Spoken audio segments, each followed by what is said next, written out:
रजस्वला हुए एकांतरे बापा माँ जगिबे तार विधान मध्य रहुछि कोन जगिबे ना शास्त्र कहिबे आदित्य विधवा नारी सोमेशैव पतिव्रता वेश्या मंगलवारे च बुधे सौभाग्यवती भवे बृहस्पति लक्ष्मी जुगता शुक्रे संतालवती भवे शनि बंध्या तथैव च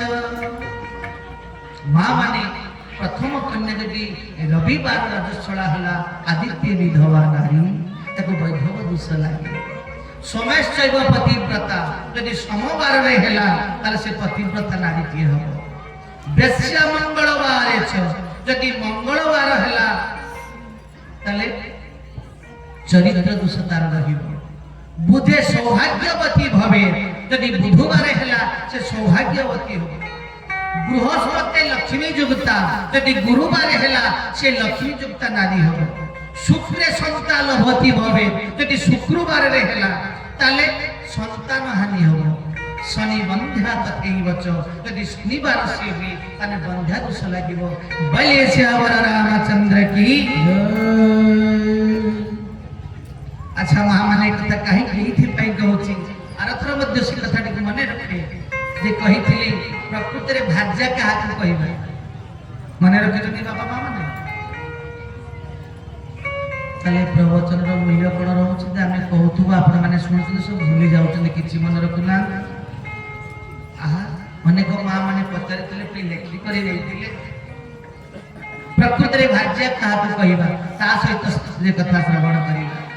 ना शास्त्र कहले रते बेश्या कुपे दासी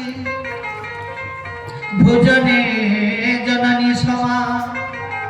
विपदे शत्रुनाम बुद्धि साभर्जा प्राणवल्लभ एला प्रकृति रे भार्या ताले भार्या प्रकृति रे किए नुहे नारते सर्प कुपे व्याघ्र भोजने असुरी समा विपदे शत्रुनाम बुद्धि साभर्जा प्राणघात एई भलिया भाद्या को दुर्जुहार बोलानंद एकवा हरि रते सर्प स्वामी सुख दुख रु फेरी थिबो स्वामी को सहित दुई पद कथा बाको स्वामीटा चाहुथबो पत्नी को सहित ये फो फो साप भली होतु रते सर्प कुपे व्याघ्र स्वामी तते कोनची अभिमान वशत कोन जुर पदे कथा कहि देले ये बाघ भली झाप मारुथु भोजने असुरी समा यदि स्वामी खाइबा को मागंती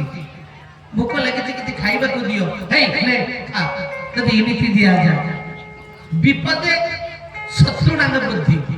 स्वामी कोनोसी असुविधा वशत किछि टंका पैसा गुडा धार खर्च करि पकी चमकी ये विपद बेले से शत्रु पट है कि पत्नी कहउथबो एई समय ताकु के उत्तम मध्यम दियो बोलानंद एकवा हरि बोल सा भारतिया प्राणघातका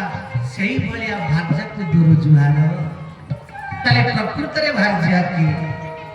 ना रते बेश्या कुपे दासी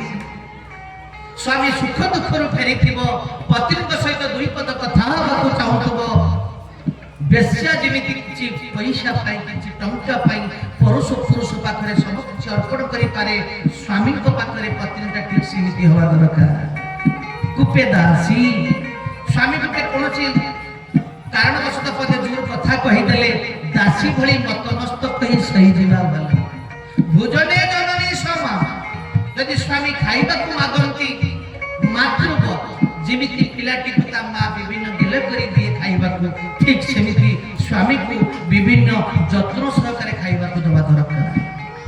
विपदे मंत्रीना बुद्धि जेतरे विपद पड़िथिबो स्वामी को राजा को जेमिति विपद पड़िले मंत्री जेमिति आगरे दंडायमान हुए पत्नी ठीक सेमिति आगरे दंडायमान होबा दरकार सा भारजिया प्राणवल्लभा सेई हला प्रकृति रे भार्या बोलानंद एकवा हरि बोल एई पाई शास्त्र कहले पतना त्राते इति पत्नी स्वामी को जे पतन मुखर उद्धार करे सी हेले पत्नी बोलानंद एकवा हरि बोल द्वितीय तो मां माने गोटे बड़ भूल करंती कौन सी ପୂଜା ପାର୍ବଣରେ ଚୁଟିଟାକୁ ମୁକୁଳା କରି ମନ୍ଦିରକୁ ଯାଆନ୍ତି। କହି ରଖେ ମା ମାନେ ଯଦି ଆପଣ ମାନେ ଚୁଟିଟାକୁ ମୁକୁଳା କରି ମନ୍ଦିରକୁ ଗଲେ ତାହେଲେ ସେ ପୂଜାଟା ନଷ୍ଟ ହେଲା ନା ଦେଖବା। ଯେକୌଣସି ବ୍ରତ କରନ୍ତୁ ଚୁଟିଟାକୁ କଶ୍ମୀର କାଳେ ଖୋଲା କରିବେ ନାହିଁ।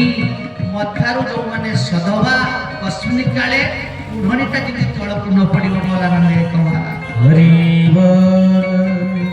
ସତ୍ୟ ଯୁଗରେ ପଦ୍ମା ବ୍ରାହ୍ମଣୀ ଚୁଟି ଖୋଳିଲା, ସତ୍ୟ ଯୁଗ ଗଲା। ତ୍ରେତୟା ଯୁଗ ଆସିଲା, ରାବଣ ଧରିଲା କାହାର ଚୁଟି ନା ମା ଜାନକୀଙ୍କର ତ୍ରେତୟା ଯୁଗ ଅବସ୍ଥା ଆପଣମାନେ ଶୁଣିଛନ୍ତି। ଦ୍ୱାପର ଯୁଗ ଆସିଲା, ଦୁଃଶାସନ ଧରିଲା ଦ୍ରୌପଦୀର କେଶ। ଦ୍ୱାପର ଯୁଗ ଗଲା, କଳି ଯୁଗରେ ସମସ୍ତ ନାରୀ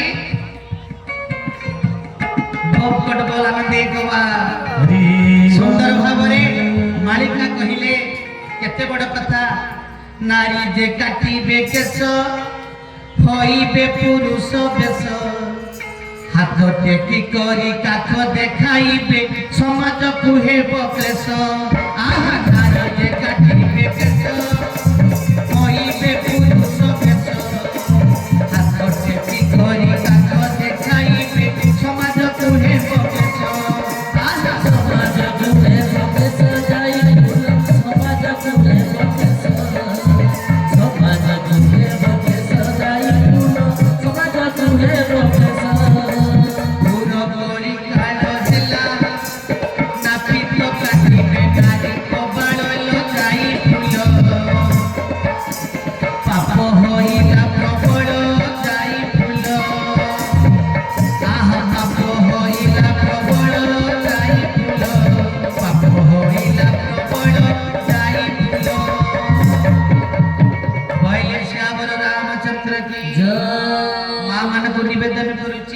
कश्मीर काले चुटीटाको मुकुला करी केतेबेले जिबेनी आउ जेकोसी व्रत करिथिबे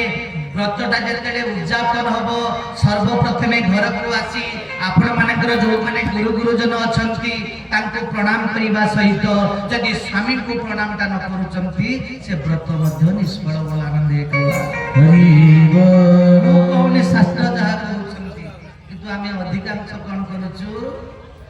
अल्प दिन तले देखिए गणमाध्यम सहित संपर्क रखिथिबे जड़े माँ बाहर जब पूजा नहीं करी मंदिर जीवे ससुर डाकी देले बहुमा कुआड़े जीव ना पूजा नहीं करी जाउछ ना बहुमा टिके चाह कर देथिले ए बहु कर उत्तर लाकड़ा मरी जाउ जे बुढ़ा अरे खाली जीवी पूजाटा देई के आसी भीतर या भीतर तो जहान चली जाउची एही हला हमर पूजा। हे बापा माँ माने काली बद्ध सही कथा रखिथिली जीवन रे चलती देवता से ही माने तांको आखिरी गुटे ठंपा लुहते ये व्रतर किछि मूल्य नाही। कारण आमे की व्रत करूछु आम व्रतटा हला देखै हवा व्रत। एते बड़ प्रतिपत्तिशाली घर बहुत अनेक प्रकार फल धरिछि दामिका साड़ीटा पिंधि करी देख मंदिर को जाउछि लोक जानिबे अमी घरर बहु बोली। कारण सावित्री व्रत को सही काम हमरे विराट वर्तन संस्कार पसिछि अनेक जगह एक कथा